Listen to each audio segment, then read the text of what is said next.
Hello, guys and girls. I had to hang out with some people yesterday and stuff. Got to hang out with my family and stuff. It was wonderful. Do a wedding. But I was around my know-it-all engineer nephew. Well, it's my nephew's boyfriend, whatever. Um, anyway, what I've learned over the years is when you're talking to people and you're trying to convince them of stuff or kind of change their mind on how they see the world a little bit, especially Christians. Um, it's very hard to limit yourself to just sticking to one argument. Just stop, right? Like, use one example, whatever comes to your mind. Um, show the evidence for that, and then stop. It's so hard to just stop. For me, anyways, it's I want to keep going and fill you with all kinds of different facts. So anyway, yesterday with him, I just talked about the Smithsonian hiding our history, and then I brought up and he was on agreement with that, which was great. So that was nice and easy. And the Vatican hiding the history and stuff like this, and brought up a couple little things about history there. But then I brought in the giants, and I told him about all the newspaper clippings that you can look up from the 1800s, where all over America they were digging up giants, skeletons, and the Smithsonian was buying them all up, and then they were never fucking seen again. So anyway, I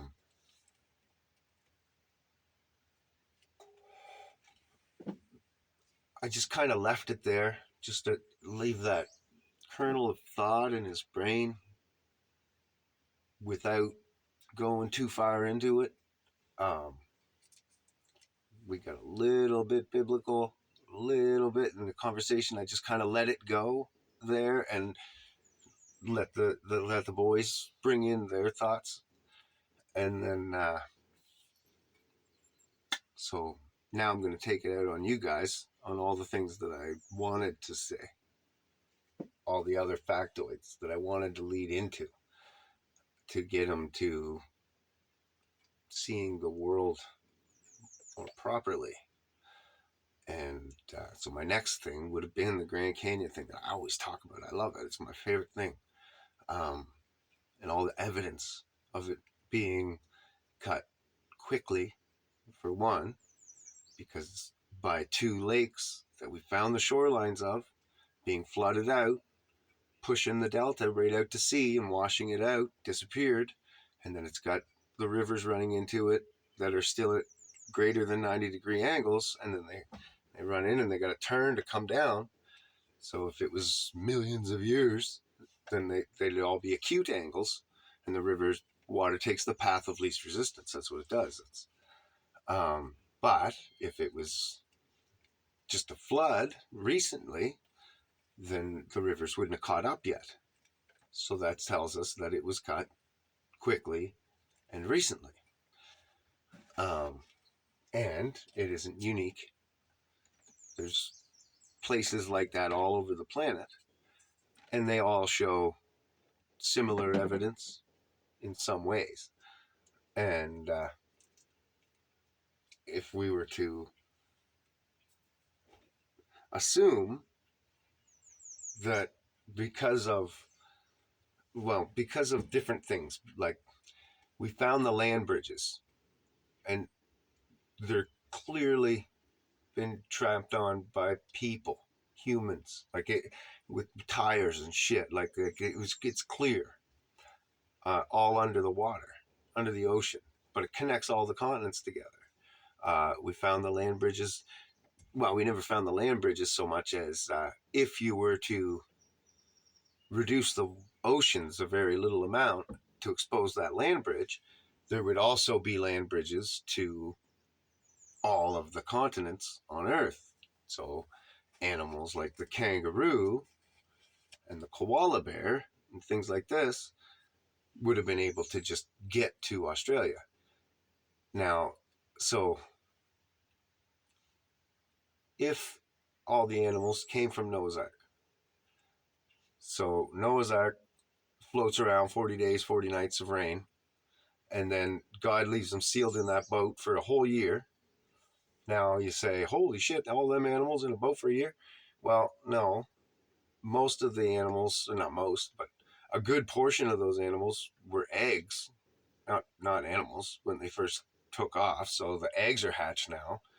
And then another good portion of them, and then all the rest of them were babies. So they're in a year, they're just getting to their adult size at the end of the year.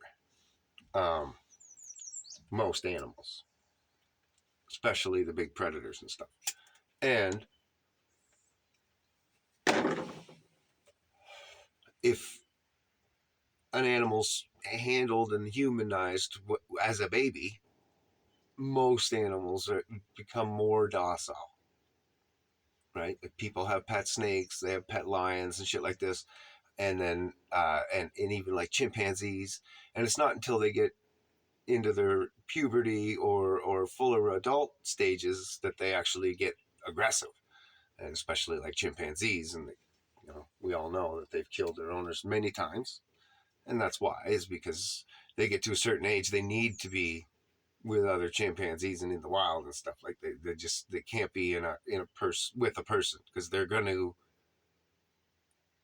do dominancy things, and you just can't handle what they can do. Anyhow, so all fine and dandy. Now, all the animals on the ark were vegetarians, they say. So easy enough to feed everything. Now, when the ark landed, again, all those animals are getting to about a year old. It would have let them off the ark. They would have played and got to know each other and done their thing. And within 6 months, they all would have went into getting into ruts and stuff, or a lot of them. Like predator animals, dogs, cats, bunny rabbits, all these kind of things. They're all puberty now, and they're ready to go. So a lot of them just would have been breeding. It would have been like the first scene from Brickleberry when with episode 1, and all the animals are humping all over the park, and he's like, "Look, kids, take it in, nature in all its glory." And yeah, so it would kind of been like that, big friggin' animal orgy. But anyhow, they wouldn't have been interested. They would have been interested in food a bit, but not really. Like when they're in the rut, like they're one track mind, and that's why they're easier to kill, like moose and deer and stuff like that. They get stupider, and they're easier to hunt when they're in that rut stage.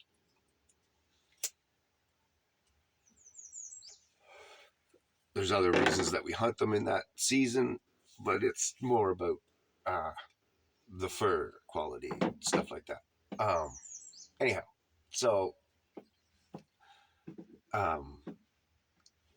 yeah, you would have had your breeding season go on.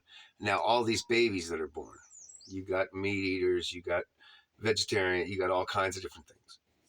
Now, a kangaroo, koala bear, whatever, not only is going to get eaten first by all the predators, but the other herbivores are going to kick their ass. Kangaroo ain't standing up to a buck. If the buck says, "This is my feeding ground," and the kangaroo says, "No, it's mine," and he's got his rack on, and even if he doesn't have his rack on, they're fighting. Those hooves are better than those little short arms that the freaking kangaroo has, right? Oh my God. I bet you the T-Rex was a hybrid Nephilim creature with some kind of lizard and a kangaroo. Blew my mind right there. The little arms with the big legs and all that. Or it was just a really big kangaroo and they're lying to us about it. But I don't see that. I see Nephilim creature right there. Big time. Anyhow, um, so the kangaroo would have gotten its ass kicked. Same as koala bear, same as a lot of these Australian critters. So they got pushed out of the food chain first. And even the snakes that are in Australia, for example, well, a lot of them can swim, but um, they're not really dangerous until they're really big. And they don't get really big until they're really old. So the year-old python isn't taking prey from lions and tigers and stuff like that. It's just going to move, going to lead the path, and it's going to go to warmer places. Same as the kangaroo is going to be going to warmer places, and it's going to lead the path there. It's going to be the first one on the run. And the koala bear and all those kind of animals, they're going to be the first ones on the run because they're weaker to everything. They're weaker to the other herbivores and to the predators. So as they ran, the major predators didn't have to chase them because there was other prey animals handy that they could chase them, and they would have got away because they got kicked out by other herbivores rather than getting eaten. And eventually, some of them would have gotten to Australia. God released the waters. They're protected because the predator animals didn't have to get there yet. They were on their way, but they didn't need to lead the charge. They were following the herd, and the herd was pushing the weaker first, and the bigger were taking the feeding grounds and finding the best eating, right? And so the predator animals, like the lion, the number ones, they would have followed the biggest herd. They wouldn't have followed the smaller, weaker animal that's at the lead, running by itself, especially, right? So you get the ones that are protected. Obviously, there would have been ones left all along the trail, right? Some traces of them that would have tried to have settled and maybe made friends with some of the other herbivores, got protected for a little while, maybe even had babies and got a generation or two, but they would have been the easiest prey right away, and they'd have gotten wiped out from anywhere else that they tried to settle. So if it wasn't the herbivores kicking them out, then they would have gotten eaten out immediately afterward, which explains why they're only in certain places. It's not because cool evolution in that place. No, it's just that's where those animals could survive. So God got them there first, and or knew they would get there first, and then knew the timing to release the waters to protect them there before the other animals got there. Same as the Hebrews. He let the Hebrews get over here first, and then raised the waters up and protected them for a while from all the other peoples getting there and taking out their aggressions on them or whatever, because the Hebrews had made a whole shit stink, and there had been a whole history with them all over Europe, and so that's why they were in a diaspora where they got pushed all through Europe and the northern tribes, and then the southern tribes got pushed all through Africa and hated because they had all this history of wars and winnings and kings and all this other stuff, and now they didn't have God with them, and they didn't have, and people were all fed up with them basically. So they were like, no, you're not settling here again. And last time we had to end up fucking wars, and we had whatever. We know what happened to the Egypt. We've seen what you did to them, kind of thing, and obviously they would have gotten different sides of that story, right? At the time, the prevalent story was that the Hebrews were owned by the Egyptians, and they were rebelled against their masters, and went and killed all these people and had all these wars and resettled and did all this stuff, and they had no right to do that. Basically, people, the peoples around didn't appreciate them for it. Anyway, so um, so the northern tribes got pushed all through Europe. Then they got pushed across over into America, and then um, obviously that trail was probably already being used by people near it, Japan, Asians, whatever, and that's why the Hebrews over here look different than the Hebrews from that went south. Like the southern tribes and the northern tribes look different because of, well, where they lived. Obviously, the melanin in your skin over generations wouldn't get darker if you're not in the south. Whereas if you're, because you're in the north, you're not getting all that sun. Generationally, after a while, you're not getting any darker. You're just going to stay, you're going to get paler, actually. You're going to lose melanin generationally. Whereas if you're down in the south, they're going to gain melanin generationally. We were probably all one sandy color at one time, like kind of what the like what you would an Indian East Indian kind of color or something like that. Anyhow, who knows? Who cares? But because we could have been like dogs, like you get a mutt dog and every puppy looks different, right? So Adam and Eve, every kid could have looked totally fucking different, and then every grandkid could have looked totally fucking different, color, eye shape, all that kind of shit. All the traits of all the races were all in them right off the get go. And it just was random on which kids picked up which genes, just like it is still today. And then you look like what you look like.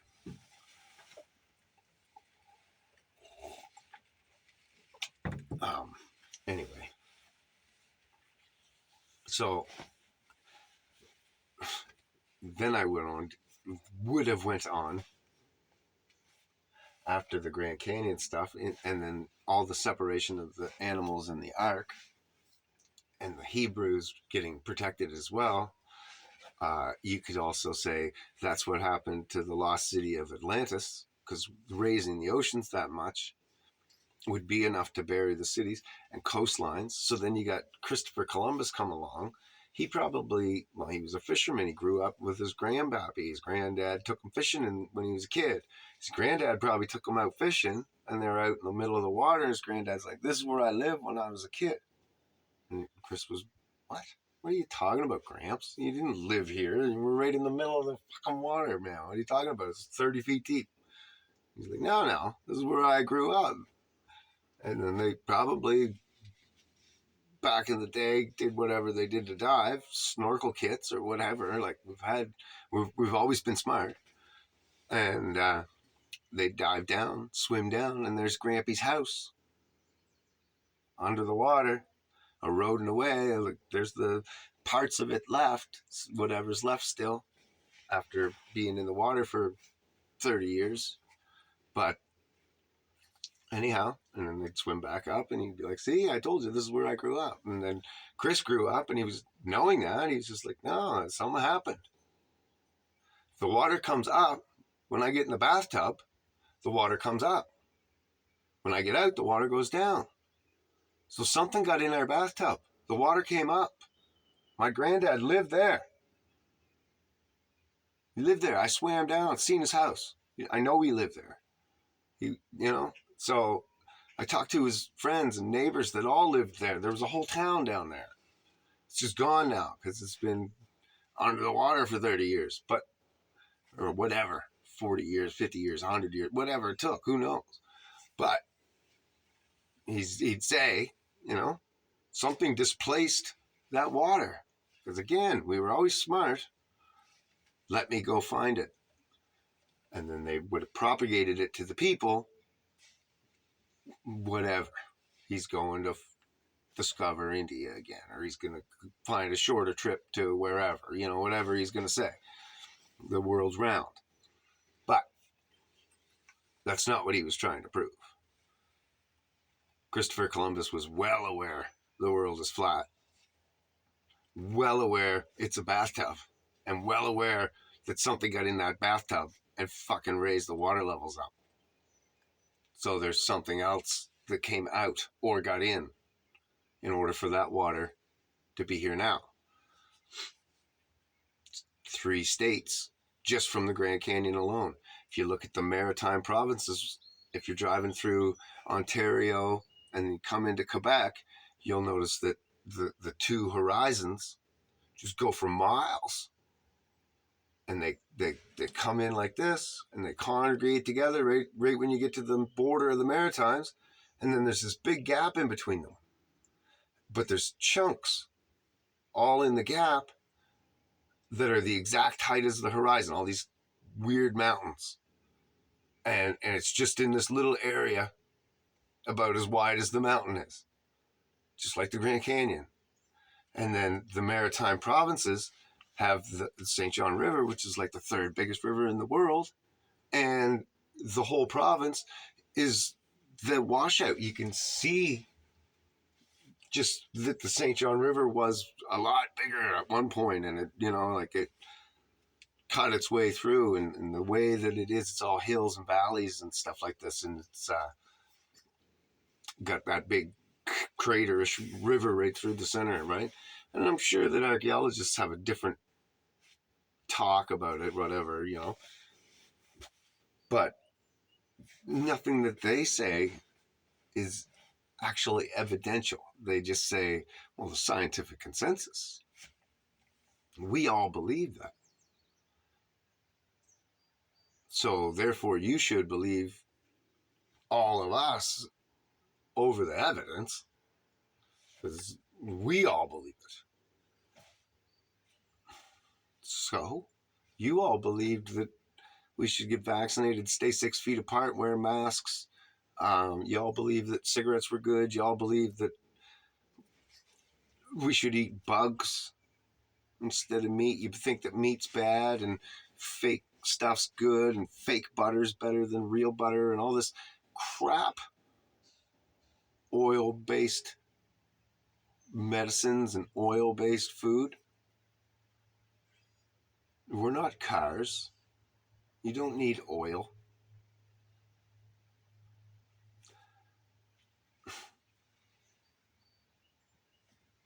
It's ridiculous. But if you look at a cult, they will feed you a lot of gruel, they call it, or whatever. So you eat your whatever, this food, substance, but it's got no nutritional value in it. So they'll give you like noodles, nothing in it, or whatever, a bunch of chemical in it to maybe make it taste good, MSG or something, but no butters, no plants, no meat, no anything with proteins or anything good for you. And then your brain gets weak, your body gets weak, and it's easier to control you.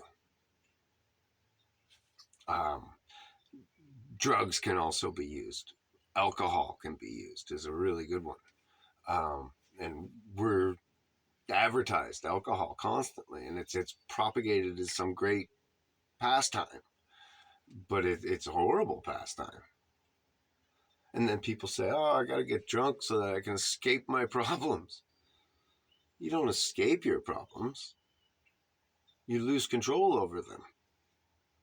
You usually end up with more problems the next day, or the problems that you had are worse, right? Oh, I'm fucking broke. I can't pay my rent. I'm gonna go get drunk. Now you're poorer. You're more broke, and you can't pay next month's fucking rent. You can't eat. You can't afford cigarettes the next week. You're bumming off everybody at work on Monday morning. I've worked with these guys. people like that. I'm sure we all have.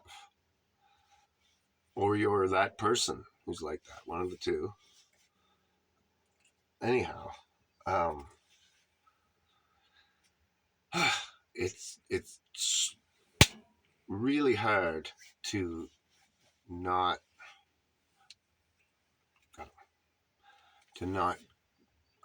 oh my goodness, everywhere, go off on people when with all this information all at once. I want to go on for an hour, 45 minutes, whatever, and and go down all kinds of little rabbit holes and teach you all kinds of stuff and show you all this neat little things, and I want you to go out and investigate, see what I'm talking about, see if it's real, see if it's not.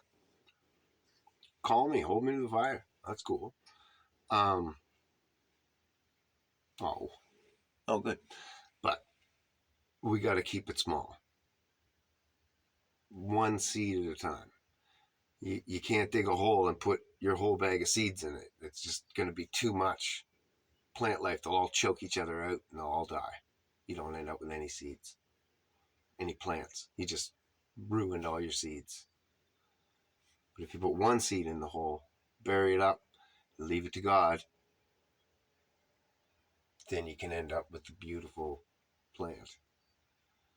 And it's all the same thing when you're spreading knowledge and wisdom and discernment. And I go on too much on these videos, but it's a good release for me so that I don't go off on people individually. I just go off on you guys. So thank you. Have a great day.